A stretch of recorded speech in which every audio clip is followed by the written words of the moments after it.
This is probably the most overlooked makeup solution ever. The correct makeup layering order that actually works after 40. There are so many things that we deal with in our 40s, such as your skin is a little thinner, your skin is a bit more dry, and sometimes it's not even dry, it's just not as supple and plump, and it's just lost all of the, you know, like the niceness, you know, like the right, just the perfect amount of oil production, all that kind of stuff is just kind of like, it's decreased. That's why I'm saying it's not always dry, because it's when you lose a lot of that, your skin is in this kind of like limbo where it's not fully dry yet, where you're not seeing flakiness, you're not seeing that, you know, that obvious dryness, you're not feeling that obvious dryness, but it's definitely not, it doesn't have that kind of the magic that it had in your 20s and 30s, right? That kind of gray area of where your skin sits is where you need to start changing the way that you apply your makeup and the order. When you get into your 40s, things do change, sometimes a little bit earlier, sometimes a little bit later, but you've got to change the order in which you apply things, and also certain things need to be added or taken away. If you're new here, my name is Nina. I'm a celebrity and professional makeup artist and beauty educator. I've been doing this for over 20 years now, and I have a lot to share, and I make it very relatable, and it's for real life. You know, it's not just what works in the studio, in front of studio lights. This is the exact makeup order that I use on myself and on my clients who are in their 40s or beyond. And it's probably not the order that you've been taught before. So this first step is probably a little bit controversial, and I say that because I do read the comments and I do see the people who are like, oh, she's putting SPF on first. Like, can I just add that the reason I'm putting my SPF on first is because I use tretinoin, and because that is a kind of harsh active for my skin. It's amazing, but it also is harsh for my skin. I have to therefore balance it out by making sure that I'm really delicate with my skin. So any dermatologist will tell you, if you're using something as harsh as tretinoin, then you should, and by the way, not if you're using tretinoin and you have sensitivity due to it, then you should be putting your SPF on first just to protect your skin immediately. So that doesn't mean that this is for everyone. If you don't use tretinoin, you can apply your SPF after your moisturizer. So just swap these two bits around. And this is why, like, I'm making it so like relatable, because it is something that I feel, you know, for everyone. It's not just for someone who has skin like me. So that was my Delba UV Essence Waterfall SPF. I actually did already apply this in the morning because I went out for a walk to KIMIKO, but I'm applying some more. Now, we're going to let that sink in. This SPF is basically your skin's shield. So this is basically forming that protection layer directly on top of my skin, which is perfect for me considering I have sensitive skin at the moment because I'm using tretinoin. This is a really good one that kind of sinks in, but it doesn't leave a greasy layer on the skin. Now, eyes are the driest, thinnest area on the skin, and this is why this area is so important. Now, I'm applying this first before my moisturizer.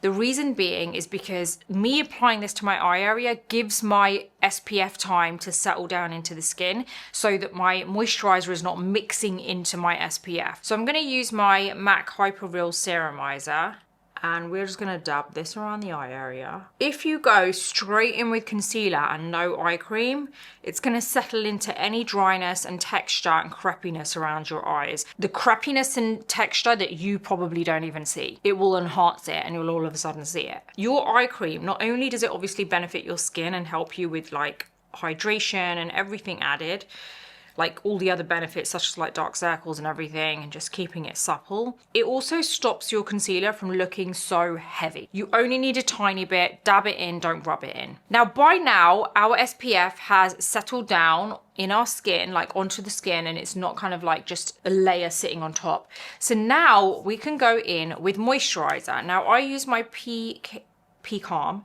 Keto cream, which is a Korean brand, and it's a very basic moisturizing lotion. I'm going to press this in.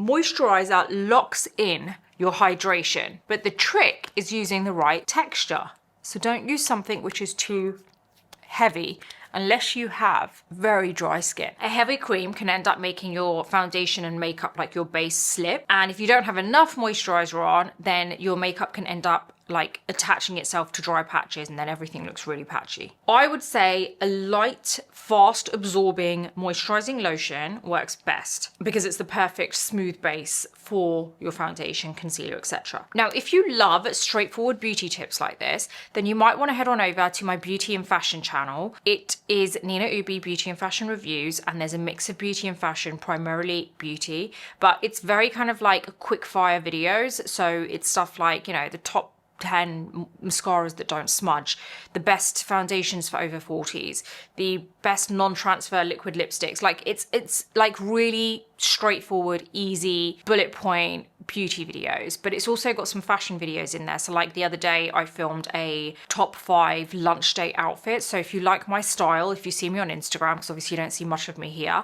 but if you see me on Instagram and you like my style, then head on over and you'll enjoy it, because I really do talk a lot about my style and how I put an outfit together as well. So yeah, would love to see you over there. Now, this next step is primer. This I would say is usually where people go wrong as well. Primer honestly isn't just a marketing gimmick. I feel like, you know, some people think it is and it's just something that you probably don't need. I do find that there's a very specific, actually probably the most important reason that I use it, which isn't what the marketing tells you. It's probably not what they actually make it for either. They don't really sell it as this either. But I use it so that there is a layer between my skincare and my makeup, because I don't want my skincare mixing in with my makeup. I want it to just get to work and deal with my skin. But then I've kind of got this like layer, which is just kind of protecting my skincare and allowing my makeup to do its thing and sit nice and smooth on it. So the second reason I use it is because it does give me a nice smooth base. It creates a smooth kind of grip for my makeup. I would say the key is matching the primer to your skin type.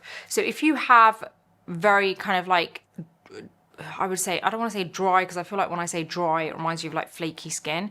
But like when your skin is not hydrated, if it's dehydrated and you know that you need that extra moisture, like your skin just sucks up all the moisture out of everything, then use a hydrating primer. Something I would recommend, especially for over 40s, is the Anastasia Beverly Hills Hydra Prime. It's SPF 50 as well, which is amazing. So I would recommend that because that is absolutely amazing for dehydrated skin. Another one that I love, which I'm going to be using today, is my Milk Hydro Grip, which is hydrating, but also great if you feel that you want something for your foundation to stick hold of, like to grip hold of, you know, to stick to. This is great because it gives you that tacky finish. So I smooth this over the larger surface areas and anywhere I feel like my makeup needs a bit of kind of extra holding power.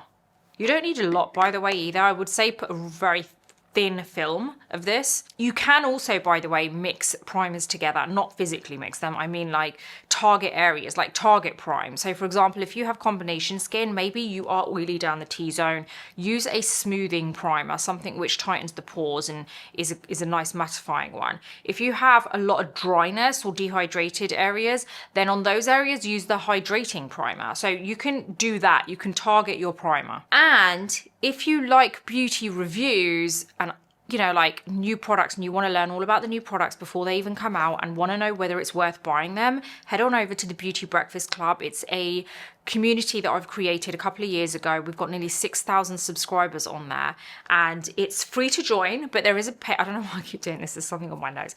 It is free to join, which gives you access to a newsletter every other day. Everything gets sent directly to your inbox, or you can go directly to the site, which is thebeautybreakfastclub.com, and you can see everything on there. There's loads for you to go through. Or there is a paid version, which costs you the same as getting you a coffee a month, but you get way more. It lasts way longer. So you get way more than just a coffee a month. You get to unlock the entire site. You get access to all of the articles. There's so much on there, a lot of valuable information, by the way. And you get to join the group chat where people ask questions and I'm on there and I answer questions, and I've met a lot of you there and it's really, really fun. So moving on to the next layer. I've let this kind of like settle down now a little bit, right? The primer's settled down. My next layer is the Charlotte Tilbury Hollywood Flawless Filter. I absolutely love this on all over 40s. It is the one thing I would say that brings back that, you know, when you just feel like you've gotten into your 40s and the joy is just being drained from your skin. It's like your skin is just full of life and then it just starts to look really drained and dull. This is what brings it all back. This, for me, is magic in a bottle. I love this. You can go for a color which is similar to your skin tone. So maybe you want a brightening effect. Go for like a lighter color because there's quite a few different shades. If you want something which is a bit more bronzing, warming, sun-kissed, go for something which is a bit deeper like I do. I go for 6. So what I do here is I actually put this all over.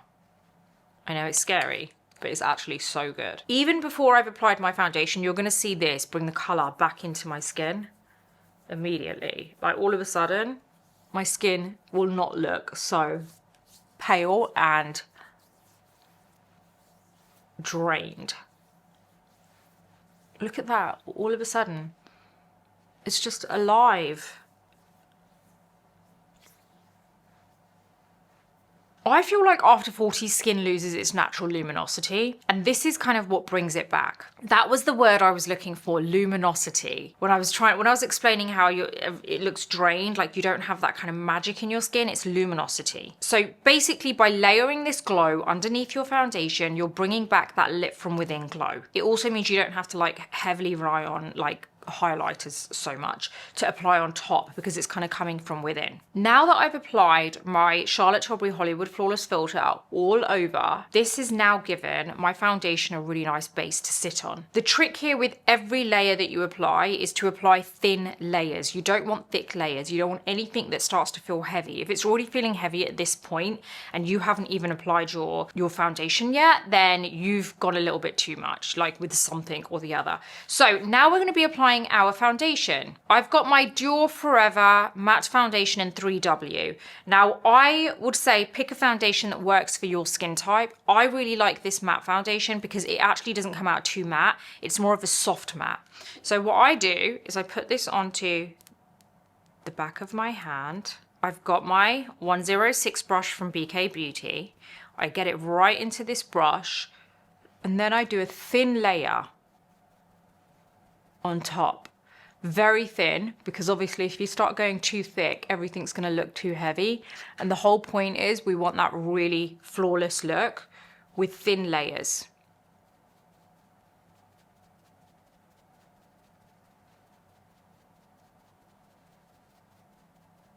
Okay, I've got an ultra thin layer of foundation on now. If you put too much of this on, it can end up starting to break later in the day, and that's where you start to get separated foundation. At this point, I like to apply my lip balm just because it kind of preps my lips at this point. So you can apply it kind of at any point, I would say, but I like to apply it now so that my lips are nicely hydrated. Now I'm using this at the moment. This is the Banana Balm from Prada Beauty. I actually really love the Prada Beauty lip balms. They're very good. Like, the Prada Beauty is really good quality. But this doesn't... Does it taste like banana? No, because I don't really like banana, but this doesn't taste like banana. And by the way, it doesn't come out yellow. It's a sun-kissed look. It's a really nice kind of slightly glistening look. But for me, it's the balm, that's why I use it. It's a very good lip hydrator. At this point, you want to apply your concealer. So this is where we're going to lift and cover certain areas.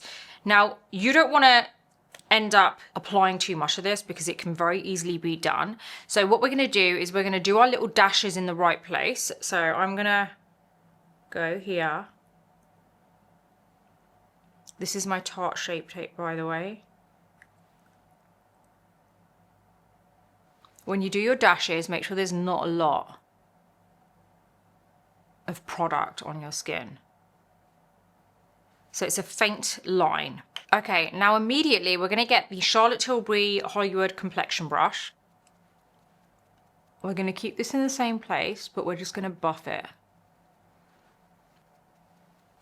There's not a lot of concealer that I've actually applied, by the way, guys. And here, it's more for the lift.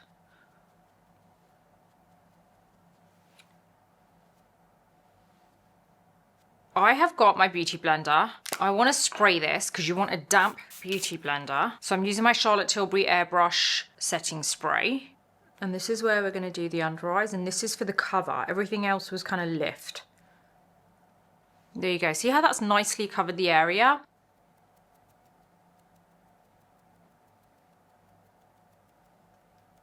Now, whatever's left on this sponge, we're going to take onto the lids.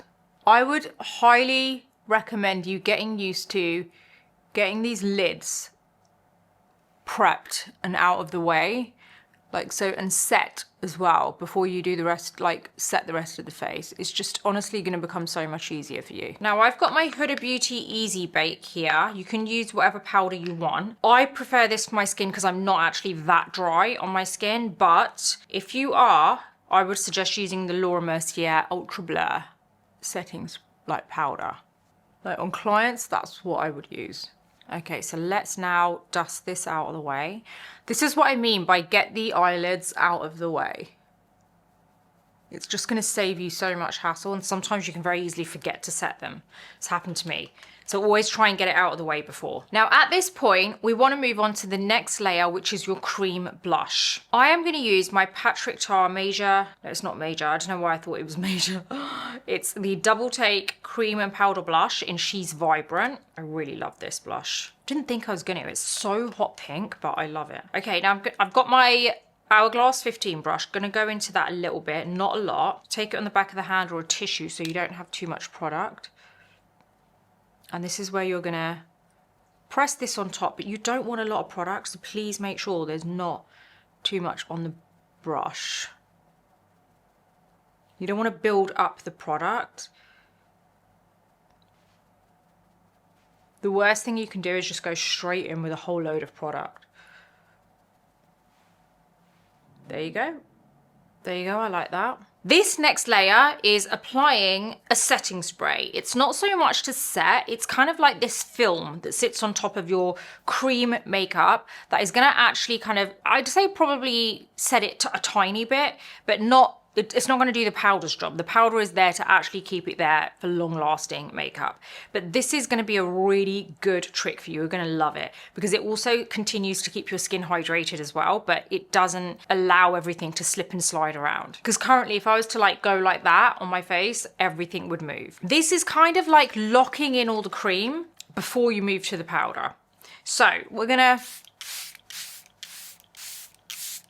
spray this all over. You're gonna get a fan or weight, but I've linked a fan in my description. So this is honestly such a cool trick. I can't even begin to tell you how well your foundation sits all day and how it feels. Next, what we're gonna do now is get rid of any product that's creasing in any creases. So we have under eye lines, because that's obvious, especially when you're in your 40s. We're going to take the product out of there, and then for us it's, well for me it's smile lines as well. Now this is where we're going to go into powder. We're going to do the under eyes first. We're going to dip into the powder with our powder puff. We're going to just swirl it into the palm a little bit so there's not a whole load of powder that's going to go there. I don't want the whole area to look white. Under eyes are done. I like to follow the shape that I created with the concealer, and then I like to go along the forehead here because I get pretty kind of oily there on my T-zone. Okay, now what we want to do is get our Real Techniques brush, nothing on it. We're going to dust the powder away from the under eyes. We've got the bigger brush, which is the Veil brush, and we're dusting it away from everywhere else. Now, right now, the skin looks a bit powdery, so I'm going to show you what you're going to do. Now, the good thing here is we've applied the powder, and we know this is going to last all day, right? Because we've pressed it in. If you feel that you really cannot press it in, just use a brush and press it in with a brush, not a powder puff. So you do have that option as well. As I was saying, we know this is not going anywhere now. This is, if you follow every single step down to the T, as I've done, you are going to honestly have foundation and a base that lasts all day and is not going to budge.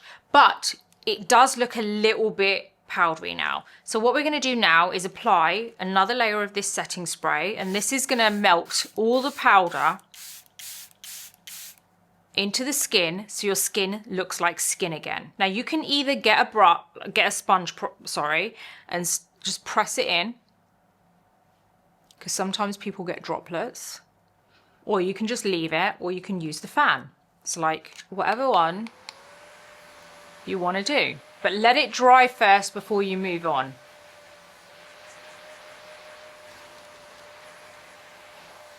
This is basically melted the powder into the face. Now at this point, you can apply your bronzer, which is powder if you want. You can go over with powder. I actually like doing this after the spray, so you can do this before the spray, but I like doing it after because it actually applies really well. I don't know why, but after the spray, this just applies so well. Even better than like how it does before. And you can always go in with another spray after, to be fair. And again, like I said, you can go over if you want. This will give you that really nice glistening look, which is very natural. Now, at this point, I like to actually clean my brows off because they've obviously got makeup on them. So I get a wet wipe and I just clean them off. After you've done the whole base and you've got the setting spray and everything on, I would say this is the next best place to work on because this is what's going to kind of frame, it's what's going to frame your face. This is my Urban Decay Slick Day Brow Wax, which I absolutely love.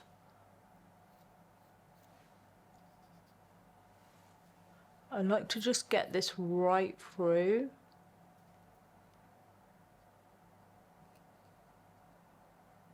And then I get a spoolie and I just kind of brush my brows up. Now you're going to need that brow wax to dry off a little bit before you actually start putting anything on your brows. I would say, oh, it still needs a little bit more drying. So what we'll do is we'll curl the lashes at this point. I don't like to wait around. I like to just get stuff done that can be done. This is my Kevin O'Quarl lash curler, absolutely amazing, has lasted me for years and years. Not a single lash curler I've used has been as good as this. You'd think they'd all be the same, right? But they're really not.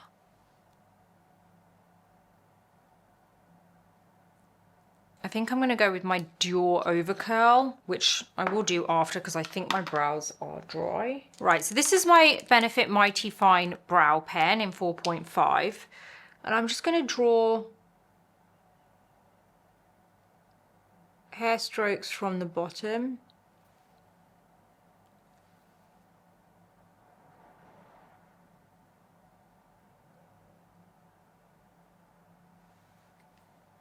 Okay, so once I've kind of used the pen, I can still see areas that are quite sparse. So this is where I want to use a pencil because that's going to help with the sparse areas. And that's going to add more dimension because it's a different formula. So all I'm going to do is in the areas that there is like some sparseness, I'm just going to draw little hair strokes. Okay, so now we can apply our mascara. I'm going to use my Dior Over Volume because I do really love this mascara. But I wriggle it into the root and then drag it out. By the way, if you do want to watch the top mascaras that don't smudge, then head on over to my beauty and fashion channel because it's on there right now. So I go through the entire list of mascaras that I have tried and tested and I tell you all of them. I like the kind of doll eye look this mascara gives me. Now I do like a different mascara on my lower lashes just because your lashes are shorter and I feel like this brush works really well. Because the one that I've applied to my upper lashes can end up being a little bit too much. And then I just kind of drag my finger over it in case there's too much. It's easy to get a little bit of clumping with any mascara on your lower lashes, and all I do is just literally grab hold of it with the tips of my fingers. Obviously it helps if you don't have long nails like me. Okay, so I've got my Charlotte Tilbury lip liner. And I'm just gonna do my lip line. I do it very lightly, I don't like a strong lip. And then I think I'm gonna put my, is this? Yeah, it is, it's my Giorgio Armani Prisma Gloss lip gloss in 03, which is a really nice peach colour. I get a lot of people asking about this. And there you go. So that is the exact order of layering your makeup in your 40s that's going to bring back the luminosity. It's going to make it last all day. It's going to stop it from looking dry. And it's going to bring that nice kind of like 20s, 30s youthful bounce back to the skin. Each step has a reason for being there. And that's based on the order and also the product. And if you follow it, it's going to give you fresher skin, healthier skin. It's going to last longer, and it's also going to give you that really nice kind of like glow back into your skin. I really hope you've enjoyed this today, and let me know in the comments what you think. And also don't forget that everything is listed in my description, and please don't forget to like this video, subscribe and hit the bell button, because that way you're not going to miss any of the good videos. So looking forward to the next video, and see you then.